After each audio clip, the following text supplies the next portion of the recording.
Are you looking for the best audio interface? In this video we will look at some of the 5 best audio interface on the market. Before we get started with our video, we have included links in the description. So make sure you check those out to see which one is in your budget range. Starting at number 1. Focusrite Scarlet 2i2 4th Gen. The Focusrite Scarlet 2i2 4th Gen is our favorite 2-channel USB audio interface for most musicians because it offers logically laid out controls and indicators. It's one of the few interfaces we've encountered that never forced us to think about which control or connection to use, or how to use it. Simply put, using the Scarlet 2i2 felt as intuitive to us as a favorite hammer would feel to a professional carpenter. The latest, 4th Gen version incorporates some useful features not found on our previous top pick, the Scarlet 2i2 3rd Gen. Setting gain is easy, no matter how experienced you are. The 4th Gen model adds an auto gain function to set recording levels automatically. This comes in handy for beginners and even for experts during long recording sessions, when their focus might be flagging. Auto gain produced more conservative settings, and thus a weaker recorded signal than we would have set manually, but it always gave us a solid result nonetheless. You can still set the gain manually, and more quickly, just by turning the input level knob and watching the level metering LED rings surrounding the knob. It works the same as on the last couple generations of Scarlet 2i2 interfaces. Number 2. Focusrite Vocaster Two.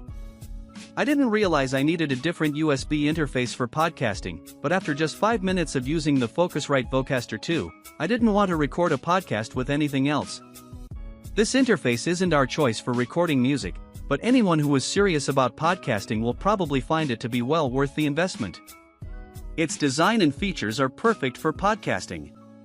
The Vocaster Two has headphone outputs for a host and a guest, plus large headphone volume knobs for you to adjust the listening level. It also offers a mute button for each input, a huge convenience when you need to cough or clear your throat, and the Bluetooth connection makes adding background and bumper music simple. The Vocaster Two also has 3.5mm stereo connections for line input from an audio device and a camera. The best feature is the Enhance tool, with which you select one of 4 sound presets independently for the host and the guest. The presets are labeled Clean, Warm, Bright, and Radio. All add dynamic range compression to smooth out the peaks and dips in the sound, plus a low-pass filter to reduce bumping sounds, footfalls, and microphone handling noise. Number 3. Universal Audio Volt 2. For certain people, specifically, anyone needing 5-pin MIDI jacks, the ability to record to an iPhone, or a more powerful headphone amp to drive their monitoring headphones, the Universal Audio Volt may second be a better choice than the Focusrite Scarlet 2i2 4th Gen, but we found its layout and indicators to be less user-friendly. It has some nice extras that our top pick lacks. The MIDI jacks will come in handy if you have an older keyboard, sampler, or drum machine that has 5-pin MIDI connections but no USB, and you want an integrated solution instead of having to use an adapter. The Volt 2 is compatible with iPhones as well as iPads, and it can draw power from an external 5-volt power supply so that it doesn't run down the battery of your tablet or phone. The Volt 2 has an unusually powerful headphone amp, which in our tests put out 106 milliwatts into a 32-ohm load, compared with 34 milliwatts for the Scarlet 2i2 4th Gen. That's an extra 4.9 dB of volume, which could be an advantage if you're using low-sensitivity audiophile headphones. Number 4. Universal Audio Volt 276. Comparing the Universal Audio Volt 276 to the Volt 2 is like comparing a Lexus to the equivalent Toyota model. It does basically the same thing but has a more deluxe design and a couple of extra features. The Volt 276 generally sells for about $100 more than the Volt 2, and it's larger and heavier, with a layout similar to that of a mixing board. It includes onboard compression. By making the soft parts of a recording louder and the loud parts softer, a compressor can make recordings sound more professional. Adding compression during the recording process can save time because you may not have to add more compression when you're mixing, though you can't take it out later. The onboard compressor also makes it a little easier to avoid clipping when you're setting the record level. The Volt 276 offers 1 compressor per channel, with no controls other than presets for 3 modes, vocals, guitar, and fast, which works well for drums. We were happy to hear that none of these modes imposed the heavy-handed, suck the life out of the music compression effect that many audiophiles complain about. Number 5.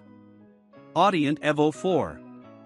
The Audient Evo 4 is a great choice for budget-minded beginners, not just for its low price but also for its Smart Gain automatic gain setting function, which ensures the input levels aren't too high, too low, or unmatched. Though the Evo 4's control panel is less straightforward than those of our other picks, we got used to it quickly, and we came to appreciate the precision of the 19-step LED level indicator. Auto Gain makes setting the recording level especially easy.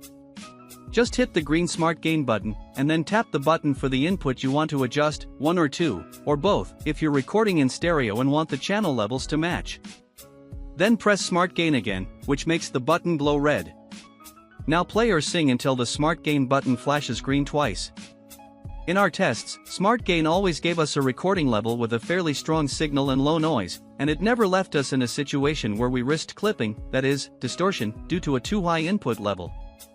We were consistently satisfied with the results, and we think most amateur recording engineers would be too. If not, the Evo 4 also lets you set gain manually by pushing an input button and turning the knob. You might be able to get a stronger signal level this way, but the tweaking process isn't as simple as it is with the Focusrite Scarlett 2x2/4 jazz.